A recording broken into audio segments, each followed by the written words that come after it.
list continues on with a brand new edition, and we are thrilled to have Laurel Lunsford back with us. Laurel, this has been a wildly popular segment. We appreciate you pouring your heart into it. Oh, I'm excited. This one was really tough, but I'm very excited for it today. Let's set it up there. Ryan Gosling hosting Saturday Night Live this weekend, so I thought a perfect time to talk to Ryan Gosling's number one fan, which is Laurel Lunsford. Oh, yeah. My question is, other than in La La Land, a movie that we both love, it is my favorite of all time, name the 5 Ryan Gosling performances that you most passionately approve of.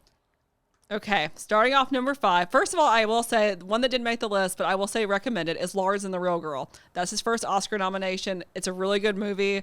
John, have you ever seen it? I have not seen it. Okay, that's one that we need to put on our list to watch. It is very good, but I just want to get that one out of the way because it didn't make my top 5. But it was close. Yes. But number 5 is actually going to be Crazy Stupid Love. It is a really smart romantic comedy. I can't really think of the last, really, I guess Anyone But You was a romantic comedy, but this one has a twist in it that I was really surprised at. Like, it's one of those moments that I don't think can be recreated, like if you watch it, multiple times. But the very first time I saw it, I was like, oh, that's very interesting, very clever. Really enjoyed it.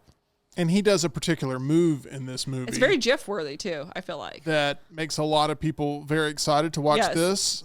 John, any thoughts on Crazy Stupid Love? Is it a movie that you have any level of affinity for? I've only actually seen bits and pieces of it when Laurel's been watching it multiple times. I know it has a good cast. It's got Emma Stone in it as well. I think that's their first movie that they actually did together. So that kind of started this pairing that I know that we both love. Oh, absolutely. I mean, I like Steve Carell, and I feel like he has a very GIF-worthy thing where he does the glass and like points. I've used that GIF a lot. That is fair. But no, I have no desire to sit down and actually watch this movie unless Laurel wanted to do it one night, in which case I'd say, okay, honey, we can do that. Look at that. John is just a sweetheart, Just isn't he? so sweet. Yeah. Somehow Civil War I feel like has he's mellowed trying to him get out of going to see Maxine. Oh, no, he's going. Front row.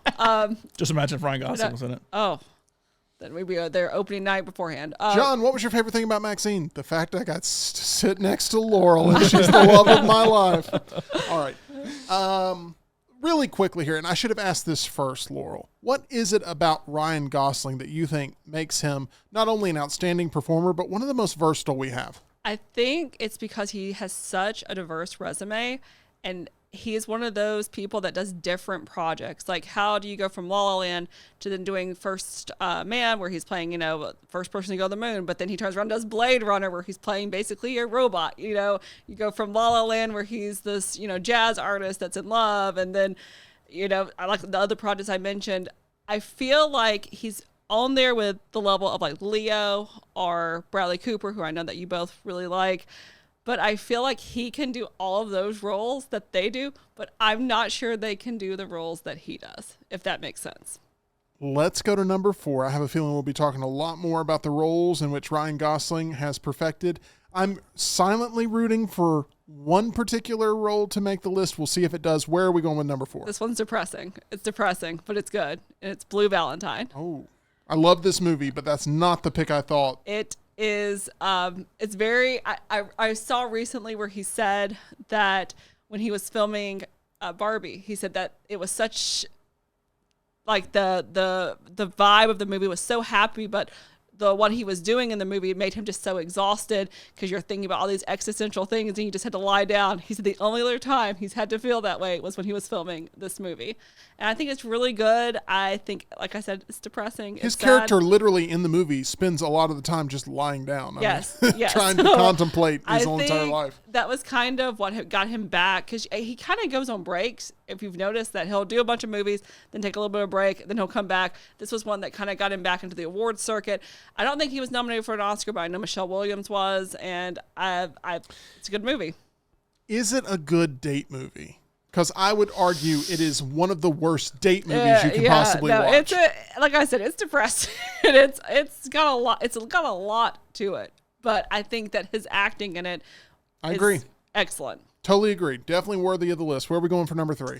Okay, I know you're probably not gonna like this one, but number 3 is Ken from Barbie. I think that I did not really think he was funny until this movie. I know a lot of people really like the other guys.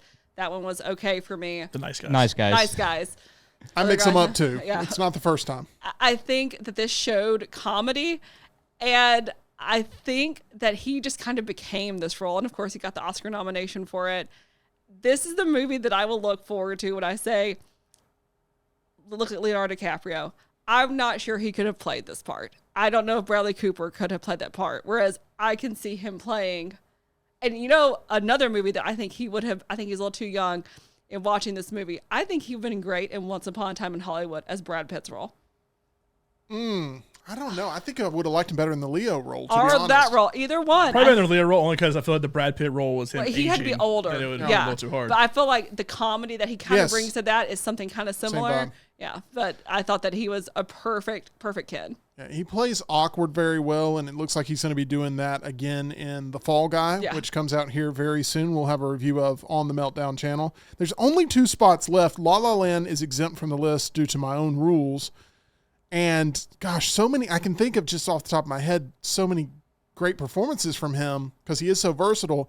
But let's go with Barbie at number 3 again, the film where he plays Ken. And it was the first movie where it was like really financially successful. Yeah. I don't know of another Ryan Gosling led movie that drew as much And financial he was success a big part as of he's the second biggest person yeah. in the movie. they got even close to that. And yeah. I hope it helps push him into I more hope and so more too, yeah. leading man roles. All right, where are we going with number 2? Number 2 is Drive. And recently, I know that John watched this movie. What did you think about it? I liked it. I think after the fact, it didn't quite hit as if I had watched it when it came out. But overall, it's something, I don't know if you like this when I do this or not. I can say I can respect what it was when it came out. I'd probably say that about Drive. I like the music. I like the overall look. He's got the bleach blonde hair in it. Has the jacket with like the scorpion on the back. I think it's become a cult classic. I thought that is Definitely. a movie that a lot of people, I know the Midnight, your favorite band, they've taken a lot of inspiration from it. I'll say this, I like him in the movie more so than the full movie itself. I don't disagree. Okay, that leaves 1 spot. I have a feeling my I'm curious to what yours is. hopeful pick will not make the number 1 I spot. know my number 1 is not her number 1. But Mine didn't even make the list. only 1 spot left. I think we need to, in order to be able to have the full discussion, go ahead and reveal number 1 after. Number 5 was Crazy Stupid Love. Number 4, Blue Valentine. Number 3, Barbie. Number 2, Drive. It has to be The Notebook. Every woman from my age loved this movie when it came out. I remember when I was in high school going to see it, and I feel like it was probably one of his bigger movies. Another time where he kind of stepped away for a little bit, then came back. Rachel McAdams, who he dated in real life for a long period of time, I think that played into it. I did not know that she was the same person in Mean Girls until a couple of years ago because she looked so different playing this, this wife of someone to playing this high school, mean girl. But I love the movie. I love the book. Noah and Allie, I think I'm sure your wife would probably agree too. That's just one of the things that we grew up with. And when I think Ryan Gosling, I think The Notebook. I don't think The Notebook would be at the top of any of our lists, but like John has said, I respect the pick. I do. I was secretly rooting for Place Beyond the Pines, where that's he another good one, is where he met his wife. Yeah, his real wife. fantastic in Yeah. that movie. He's completely tatted up, plays the bad guy, Yeah. but a guy that has some meaning, and he's trying to live life the right way, but doing it by bad means. No, that's a And good movie. That is a good one. He's so good in that movie, and I think it's highly underappreciated. The third act of that film, not so great, but overall, Ryan Gosling is fantastic in that movie. But I'm very happy with your list. These are very strong choices for sure. I'm happy Blue Valentine definitely made the list because it's one of those movies that's highly underrated, needs to be viewed more often.